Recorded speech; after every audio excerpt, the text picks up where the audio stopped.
A verse-by-verse study in the book of 3 John, ESV, with Irv Risch, Chapter 1. What does 3 John Chapter 1 mean? 3 John consists of only 15 total verses, 14 in some translations. It is the second shortest book in the Bible. Only 2 John has fewer verses, at 13. This sometimes leads to confusion over verses.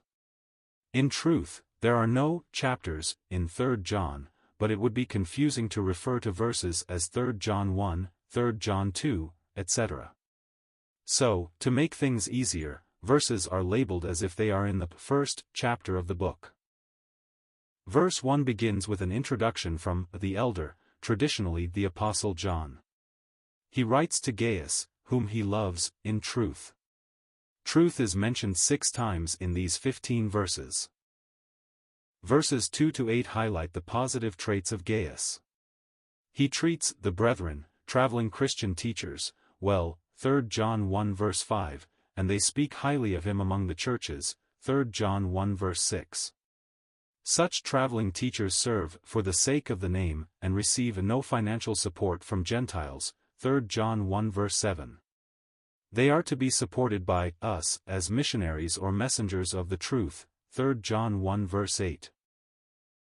Verses 9 to 10 speak of the evil influence of Diotrephes, a prideful church leader who disregarded the authority of Gaius and John, 3 John 1 verse 9. John hoped to personally visit to speak against him and the ungodly actions Diotrephes had committed against God's people, 3 John 1 verse 10. Verses 11 to 12 mention a third individual named Demetrius. Believers are to imitate good, not evil, 3 John 1 verse 11. Demetrius has a good testimony from all people as well as from the truth itself, 3 John 1 verse 12. John also spoke well of him. Verses 13 to 15 offer a short conclusion. John wants to meet face to face, 3 John 1 verses 13 to 14, and offers a closing benediction of peace, saying those with him send greetings and to greet their common friends by name. Chapter context: 3 John is a short letter from the Apostle John to a fellow Christian, Gaius. John emphasizes the importance of truth, which is mentioned a half-dozen times. The passage highlights the need for Christians to support each other, so that missionaries and evangelists don't depend on the support of non-believers. John's words also speak against church leaders who are more interested in reputation and power than submission to the truth. Verse by verse. Verse 1. The elder to the beloved Gaius, whom I love in truth. This opening verse follows the common format of ancient letter writing. It includes the author, the recipient, and a brief introduction. This letter is from the elder. From the earliest days of Christianity, this has been accepted as John the Apostle. As is typical of John, though, his name is not specifically mentioned in the letter. John calls Gaius, whom I love in truth, and truth is a common theme in this short letter. The recipient is the beloved, or dear friend, Gaius.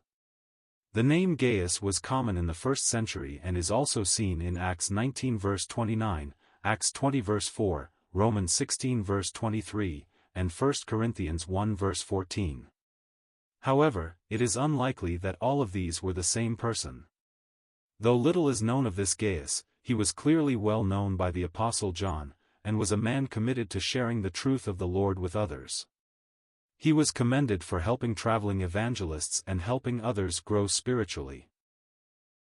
Context summary: 3 John 1 verses 1 to 8 introduces the writer as the elder, which tradition says is the Apostle John. It specifies that the letter is meant for Gaius, who is praised for his positive reputation. In particular, Gaius is applauded for caring for missionaries and other traveling Christians. This is especially important to John, so those preaching the truth aren't dependent on the support of non-believers. Verse 2. Beloved, I pray that all may go well with you and that you may be in good health, as it goes well with your soul. 3 times, John uses the theme of goodness or wellness. First is general encouragement, The same phrase which starts this verse was used to introduce Gaius in 3 John 1 verse 1. Second, John prays a general blessing. Then, he appeals for the health of Gaius. We don't know for sure that Gaius had specific health concerns which would require prayer. One possibility is that Gaius was elderly. The Apostle John was quite old by the time he wrote this letter, and Gaius might have been of a similar age. John seems to have known him for some time, and speaks of his church members as children, 3 John 1 verse 4. Third, John spoke specifically about Gaius's spiritual maturity. John loved him, 3 John 1 verse 1, spoke well of those he led in his church, 3 John 1 verses 3 to 4, and commended his work, 3 John 1 verses 5 to 8. Verse 3. For I rejoiced greatly when the brothers came and testified to your truth, as indeed you are walking in the truth. Truth is mentioned first in verse 1, then twice more here. First, John rejoices about truth. Believers who had visited Gaius and his congregation spoke well of the situation in this church. Second, John states Gaius walked in truth. This is from the Greek word aletheia, meaning actual, real, and objectively accurate. Gaius was an example to those he led. John observed that his church members followed the model set before them by Gaius. Truth is not something only to know, but something we walk or practice. The importance of a good example is a major theme of 3 John, and a common one for the Apostle John's writings. He shares very similar words in 2 John 1 verses 1 to 4 and mentions truth 9 times in 1 John. The Gospel of John mentions truth more than 20 times. Verse 4. I have no greater joy than to hear that my children are walking in the truth. John not only approves of Gaius's leadership, he says, I have no greater joy than this, to hear of my children walking in the truth. Gaius would have taken great comfort in John's words, especially in light of the difficult actions of Diotrephes, 3 John 1 verses 9 to 10. John speaks of joy in his other 2 letters, 1 John 1 verse 4, 2 John 1 verse 12, and often specifically includes that word in his record of the teachings of Jesus, John 3 verse 29, John 15 verse 11, John 16 verses 20 to 24, John 17 verse 13. It is unclear whether John considers Gaius as one of the children mentioned, or if these children are the congregation Gaius leads. In either case, John rejoices, believers are living according to God's truth despite difficult times. Whatever problems may be caused by poor examples such as Diotrephes, men like Gaius and Demetrius are leading these believers well. Verse 5. Beloved, it is a faithful thing you do in all your efforts for these brothers, strangers as they are. John called Gaius beloved, or dear friend, for a 3rd time in this verse. John rarely uses the Greek word pistos, meaning trusty or faithful, using it only here, in 1 John 1 verse 9, and John 5 verse 4. This is high praise from the Apostle John. The efforts in question are Gaius's hospitality for fellow believers, even those who are strangers. Though Gaius didn't personally know them, he treated them like family. These traveling Christians spoke highly of him to John and to others, 3 John 1 verse 6. By this time, most, if not all, of the original apostles had died. John would have been the only one left. Traveling evangelists and teachers were taking on a greater role in bringing Christian teachings to new places. Gaius led an existing church, and was known to those who visited him as a great host and godly man. Verse 6. Who testified to your love before the church. You will do well to send them on their journey in a manner worthy of God. John received reports about the love Gaius had shown to fellow believers. These were mostly traveling Christians. Apparently, Gaius not only treated them well, but shared resources with them.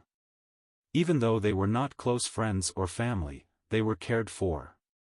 Through housing, food, or money, Gaius and his congregation were supporting many traveling teachers and missionaries. John commended these actions. In 3 John 1 verses 7 to 8, John gives further reasons why their support is so important. One reason, given in verse 7, is so that the work of God won't depend on support from non-believers. Christians ought to care about the spread of the gospel, and the support of those who work for it. John will go on to give both a negative, 3 John 1 verses 9 to 10, and a positive example of church leaders later in this letter, 3 John 1 verses 11 to 12. Verse 7. For they have gone out for the sake of the name, accepting nothing from the Gentiles. John defines these traveling Christian teachers by two traits. First, these missionaries had the right motives. The name of Jesus was their reason for serving and traveling. They were not motivated by fame, pride, or greed. False teachers would travel so they could benefit from the resources of others. In contrast, godly men served from a strong sense of calling. John also refers to their financial sacrifices. The Greek word ethnikos is translated here as Gentiles, or pagans, but is uncommon in the New Testament. It is only used here, in Matthew 5 verse 47, Matthew 6 verse 7, and Matthew 18 verse 17. The term is very generic, but in this context almost certainly refers to non-believers. Most of the Christians where Gaius lived were likely non-Jewish, literally Gentiles. The traveling teachers took no money from non-believers for their work, but relied on Christians in local churches for support. Verse 8. Therefore we ought to support people like these, that we may be fellow workers for the truth. These traveling teachers served Christ and depended on others for their support, 3 John 1 verse 7. So, they deserved the assistance of fellow Christians. However, 2 John 1 verses 10 to 11 warns against giving this backing to false teachers. Supplying a person's work means endorsing their message. Giving that support to ungodly teachers is damaging to the spread of the gospel. Actively opposing a false teacher may be difficult, for some believers, but it is relatively simple to withhold support. On the other hand, aiding true missionaries makes us fellow workers with the truth. Our help makes us partners with them in spreading the gospel and biblical teachings.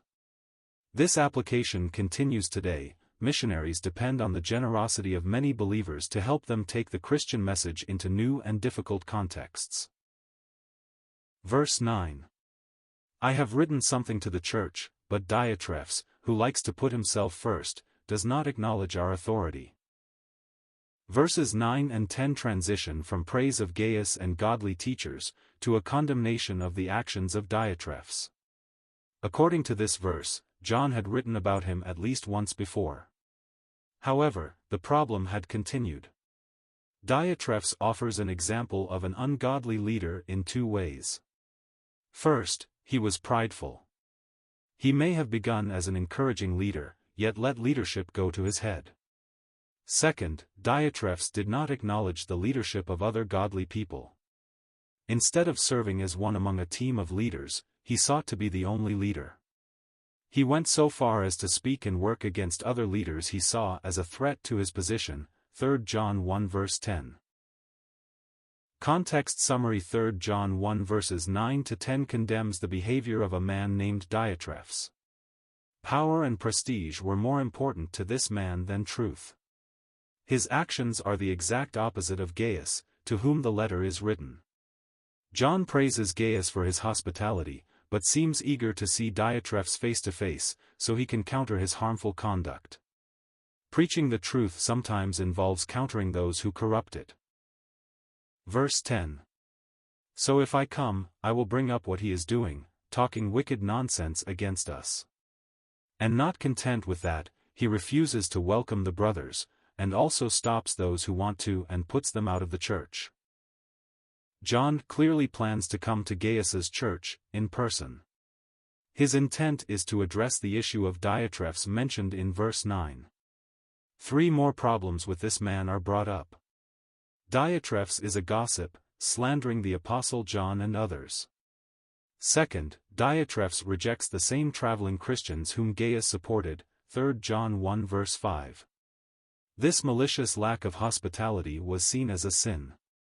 Third, Diotrephes wants total control of church leadership. Anyone who opposes his decisions is threatened with being thrown out of the church. These traits are dangerous and unacceptable in one who claims to be a leader in the church. Verse 11. Beloved, do not imitate evil but imitate good. Whoever does good is from God, whoever does evil has not seen God. In verse 11, John summarizes the proper response to dealing with evil, such as the works of Diotrephes, 3 John 1 verses 9 to 10. First, he warns not to imitate evil, but good. These words resemble Paul's from Romans 12 verse 21. Evil exists, but it's not something believers should join or mimic. Instead, believers are to imitate what is good, and overcome evil that way. This includes avoiding things like violence, revenge, or hate. Instead, we are to use forgiveness, love, and truth. Second, doing good deeds is evidence of a person's Christian faith. While only God sees the heart and knows who is truly saved, those who do good show evidence of salvation.